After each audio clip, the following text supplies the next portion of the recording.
High there guys, welcome to Thames diary. আশা করি আপনারা সবাই ভীষণ ভালো আছেন।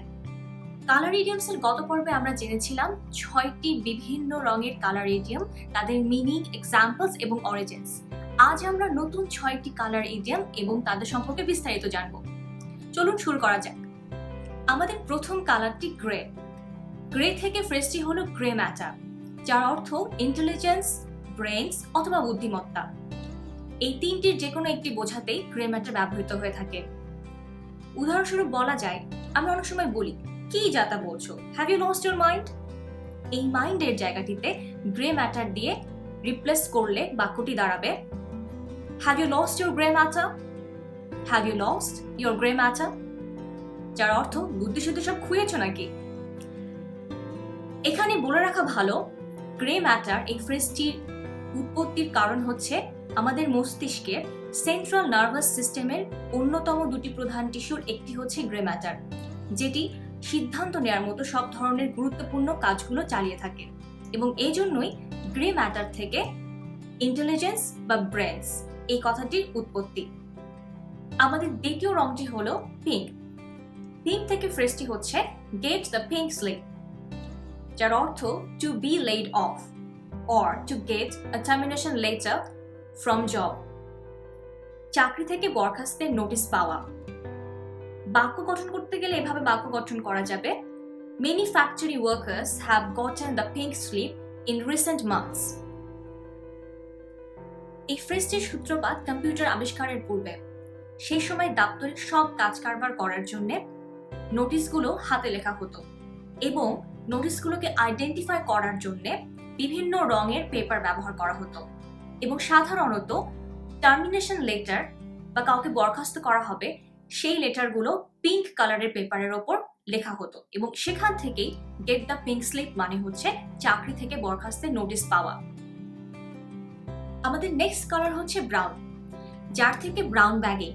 এই ফ্রেজটির অর্থ হচ্ছে to make your lunch and bring it to work. To make your lunch and bring it to work মানে আপনি আপনার খাবার নিজেই বাসা থেকে বেঁধে অফিসে বা কর্মক্ষেত্রে নিয়ে যাবেন, অনেকটা টিফিন ক্যারি করার মতো। বাক্য তৈরি করতে গেলে বলা যায়, brown bagging is a good idea to save মানি। সত্যি, ব্রাউন ব্যাগ করলে পরে আপনার আর এক্সট্রা টাকা খরচ হবে না এবং সাথে হেলদি খাবারও খাওয়া যাবে। তো এই ব্রাউন ব্যাগের উৎপত্তি আসলে কোথা থেকে? ব্রাউন ব্যাগ, যেটাকে আমরা বাংলায় ঠোস বা ঠোঙা হিসেবে চিনি, সেই ঠোস বা ঠোঙায় করে সাধারণত বাইরের দেশের মানুষরা তাদের খাবার বেঁধে অফিসে বা কর্মক্ষেত্রে নিয়ে যায় এবং এখান থেকেই ব্রাউন ব্যাগিং বা ব্রাউন ব্যাগ ফ্রেজটির উৎপত্তি। Next colour we have is silver. Silver থেকে ফ্রেজটি হলো born with a silver spoon। খুবই কমন একটি ফ্রেজ এবং এটার অর্থ হচ্ছে born into a wealth family। উদাহরণস্বরূপ বলা যেতে পারে, everyone is not born with a silver spoon in this world। কিন্তু এই সিলভার স্পুন বা ধনী পরিবারের জন্মের সাথে সম্পর্কটা আসলে কোথায়? খ্রিস্টান ধর্ম অনুযায়ী নবজাতকের জন্মের পরে তাকে ব্যাপটাইজ করা হয় এবং এই ব্যাপটাইজ করার সময় ট্রেডিশনাল খ্রিস্টিয়ানিটি গিফট হিসেবে সিলভার স্পুনের সেট দেওয়া হয় এবং যে সময় থেকে এই ফ্রেজটির উৎপত্তি বলা হয়ে থাকে সেই সময় শুধুমাত্র ধনী পরিবারের সদস্যরাই বাচ্চাদের জন্য এই সিলভার স্পুনের সেটটি অ্যাফোর্ড করতে পারতেন। বাকিদের পক্ষে এতটা সামর্থ্য হতো না যে তারা সিলভার স্পুন বাচ্চাকে গিফট করবে। সেখান থেকে আসলে বর্তমানে born with a silver spoon is associated to born into a wealthy family। Next color we have is golden।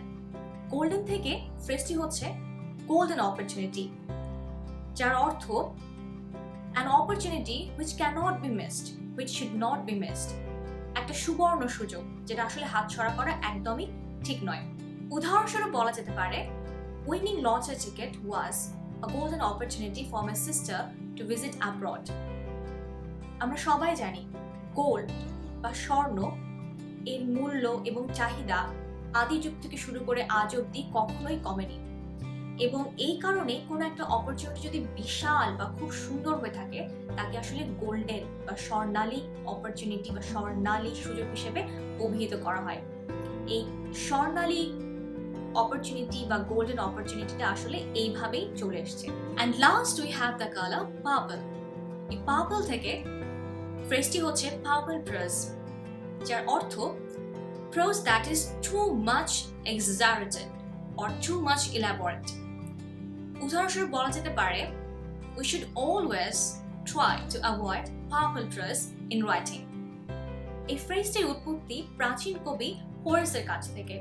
তিনি তার লিটারারি ক্রিটিসিজম আর্টস পোয়েটিকাতে অতিরিক্ত বর্ণনা বা বেশি মেটাফোর, অ্যাডজেক্টিভ, অ্যাডভার্ব এই সব কিছু দিয়ে কোনো একটি প্যাসেজ বা কোনো একটি প্রোজ লেখাকে তিনি পার্পল প্রোজ নামে অভিহিত করেছিলেন, এবং এখান থেকেই এই পার্পল প্রোজটি উৎপত্তি।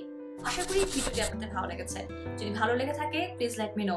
Subscribe to the channel, hit the bell icon to get notified. Like, comment, share, and always stay safe and spread positivity. Thank you.